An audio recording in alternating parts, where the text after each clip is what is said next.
లేదా నూతన కమిటీ అందరికీ తెలియపరచడం బాధ్యతలు తెలియపరచడం ఈ కార్యక్రమానికి చేసిన ముఖ్య సలహాదారులు పెద్దలు గాలపటి వెంకయ్య గారు, నన్నూరు రామరెడ్డి గారు,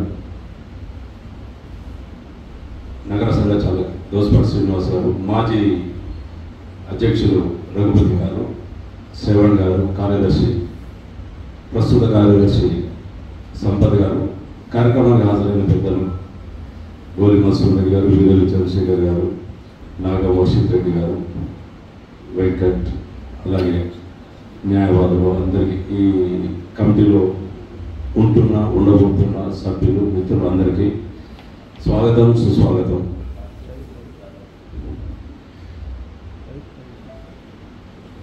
కార్యక్రమం ఎలా చేస్తున్నారు, ఎలా చేయాలి అన్ని వివరాలు దాదాపుగా అందరూ మాట్లాడారు. భారతదేశంలో మనం పెద్ద పండుగ ఏదంటే అందరం దసరా చెప్తాం, దీపావళి చెప్తాం, ఆంధ్ర వాళ్ళు సంక్రాంతి చెప్తారు. కానీ అన్ని పండుగల కంటే ఎక్కువ ప్రతి పండుగ కూడా కేవలం ఆ కుటుంబం వరకే, ఆ ఇంట్లో వరకే ఘనంగా చేసుకుంటాం. ఆ నలుగురు, ఆరుగురు లేదా ఇంటికి వచ్చే బంధువులు, ఆడపిల్లలతో. కానీ కులం హద్దులు దాటి వేలాదిగా, లక్షలాదిగా, దేశవ్యాప్తంగా కోట్లాదిగా పాల్గొనే ఏకైక పండుగ మాత్రమే ఈ వినాయక చవితి, గణేష్ ఉత్సవాలు మాత్రమే. మిగతా పండుగలన్నీ కుటుంబం లేదా కులం వరకు మాత్రమే ఉంటాయి. కానీ ఒక గణేష్ ఉత్సవ సమితి మాత్రం అందరం ప్రతి ఒక్కరం బయటకు వస్తాం. ప్రతి ఒక్కరం కూడా నవరాత్రులు కానివ్వండి, లేకపోతే శోభాయాత్రలు కానివ్వండి, లక్షలాదిగా పార్టిసిపేట్ చేస్తాం. ఇట్లాంటి ఉత్సవం హిందువుల్లో ఐకమత్యం తీసుకురావడానికి, స్వాతంత్ర సమయాన రకరకాలుగా విడిపోయి ఉన్న ఈ సమాజాన్ని ఒక్కదాని మీదకి తీసుకురావడానికి బాల గంగాధర్ తిలక్ గారు శ్రమించి ఎంతో కష్టపడి ఇది మనకు అందించారు. కానీ నాటి నుంచి నేటి వరకు కూడా మనం హిందువులో ఐకమత్యం కాలేకపోతున్నాం. ఫ్రాంక్గా మాట్లాడితే మనమందరం ఘనంగా చేస్తున్నాం, గొప్పగా చేస్తున్నాం, మనం జబ్బదాచుకుంటున్నాం. కానీ కులాల హద్దులు దాటట్లేము. ఏ కులం వాళ్ళు అక్కడే, ఇవన్నీ ఇంకా అసమానతలు ఉన్నాయి, తేడాలు ఉన్నాయి, ఇబ్బందిగా జరుగుతూ ఉన్నాయి. మనమంతా ఒకటే, హిందువులమంతా ఒకటే అనే భావం లేదు. మీరు ముస్లిం చూడండి, ఏఐఎంఐఎం లీడర్ ఒక్కరిని చెప్తే ప్రతి పార్టీలో ఉన్న ముస్లిం శిరసావహిస్తారు, వాళ్ళ మాటకు రెస్పెక్ట్ ఇస్తారు. ఒక్క ఏఐఎంఐఎం లీడర్ ఒక్కరిని చెప్తే. కానీ మరి మన దగ్గర ఎవరు ఉన్నారు?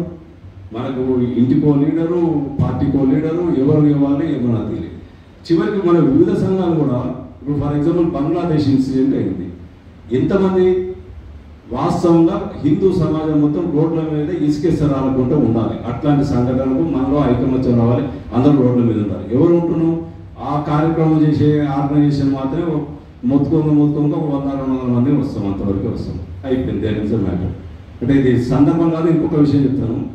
జమ్మూ కాశ్మీర్లో ఒక 4 సంవత్సరాల క్రితం ఆసిఫా అనే ఒక ముస్లిం అమ్మాయి రేప్ చేయబడి చంపబడ్డది. దేశవ్యాప్తంగా కొన్ని కోట్ల మంది మొబైల్, వాట్సాప్ డిపిలలో save Asifa, justice for Asifa అని ఉంది. జస్టిస్ ఫర్ ఆసిఫా ఒక ముస్లిం సమాజమే కాకుండా మన దాంట్లో ఉన్న సెక్యులరిస్ట్ సన్నాసులు కూడా సేవ్ ఆసిఫా అని పెట్టుకున్నారు. ఎందుకంటున్నాను? అది అన్యాయమే, తప్పిదమే. కానీ అదే సమయంలో ఒక 15 రోజుల కాలంలో 21 మంది 9 నెలల పసలకు ఆ 15 రోజుల్లో కూడా 21 మంది రేప్ చేయబడ్డారు.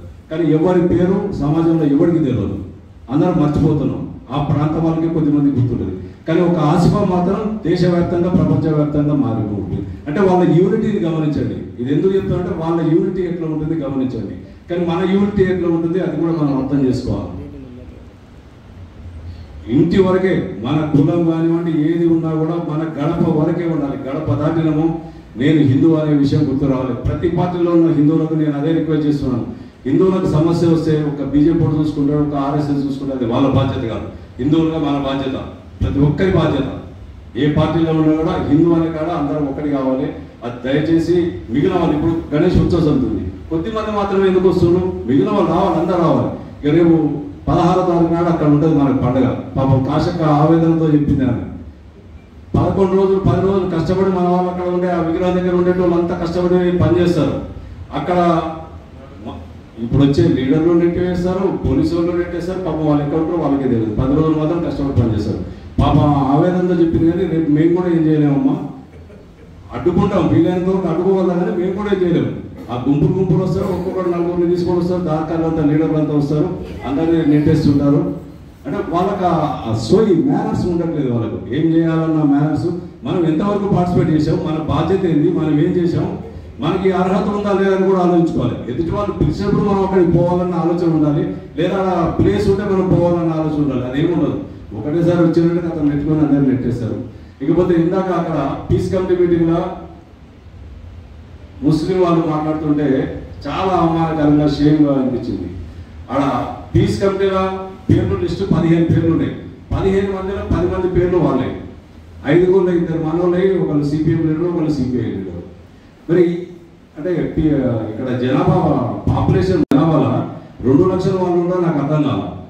మరి పీస్ కమిటీలో ఎందుకు క్వశ్చన్ చేయట్లేరు, మన సోదరులు ఎందుకు క్వశ్చన్ చేయట్లేరు? ఈ ఆనవాయితీ వాళ్ళే ఇష్టం వచ్చిన రీతిలో వాళ్ళే మాట్లాడుతూ ఉన్నారు.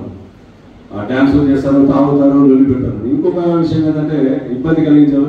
వారు నమాజ్ చేసుకునే టైం మధ్యాహ్నం సమయంలో మన విగ్రహాలు అక్కడికి రాకూడదు, ఒకరు వచ్చినా ఇమీడియట్గా అక్కడి నుంచి పాస్ అవ్వాలి.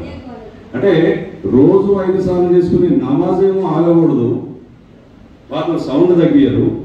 మనం సంవత్సరానికి ఒకసారి చేసేది 9 రోజులు చేసి 10వ రోజు మనం నిమజ్జనం చేసే శోభాయాత్ర మాత్రం మనం ఆపుకోవాలి, మనం సౌండ్ పెట్టుకోవద్దు, మనం నోరు మూసుకెళ్తాం.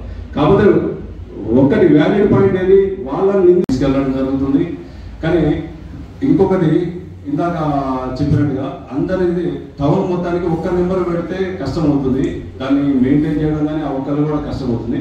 మనకున్న 48 వార్డులలో ముఖ్యమైన వాళ్ళు అంటే యాక్టివ్గా పార్టిసిపేట్ చేసే కౌన్సిలర్ కాకుండా మిగిలిన వాళ్ళ ఆ వార్డులలో ఒక్కళ్ళను ప్రతినిధిగా పెట్టి ఆ వార్డులో ఉన్న నెంబర్లన్నిటికీ, ఆ మండపాలన్నిటికీ ఆ కౌన్సిలర్ కానీ లేదా యాక్టివ్ గణేష్ ఉత్సవ సమితి సభ్యులది కానీ లేదా న్యాయవాదుల నెంబర్ కానీ ఆ వార్డులో అక్కడ వాళ్ళందరికీ తెలియపరచడం జరుగుతుంది. ఆ వార్డులో వాళ్ళకి ఏమైనా ఇబ్బందులు తలెత్తే ఒక సంపద పార్టిసిపేట్ చేయలేడు, ఒక విజయ్ కుమార్ రాలేడు, లేకపోతే ఇంకెవరి ఒక్కరి నెంబర్ ఇస్తే కష్టం అవుతుంది. ఎందుకంటే 45 వార్డులకు 45 మంది సభ్యులను యాక్టివ్గా ఉన్న వాళ్ళను కౌన్సిలర్లే కానివ్వండి, లేకపోతే ఉత్సవ సమితి సభ్యులు ఇంకెవరైనా పేర్లు ఆ నెంబర్ పెట్టడం జరుగుతుంది. అట్లాగే దయచేసి మీ వార్డులలో ఉన్న విగ్రహాల దగ్గర శుభ్రత పాటించేలాగా discipline, first of all discipline ఉండాలి. డ్యాన్సులు లేకుండా, డ్యాన్సులు దీనికి ఉత్సవ సమితి ఎట్లయితే ఉన్నతంగా ఉండాలో దాన్ని ఏ విధంగా తయారు చేయడం స్టార్ట్ చేయడం జరిగిందో అదే రకంగా కొనసాగించాలి.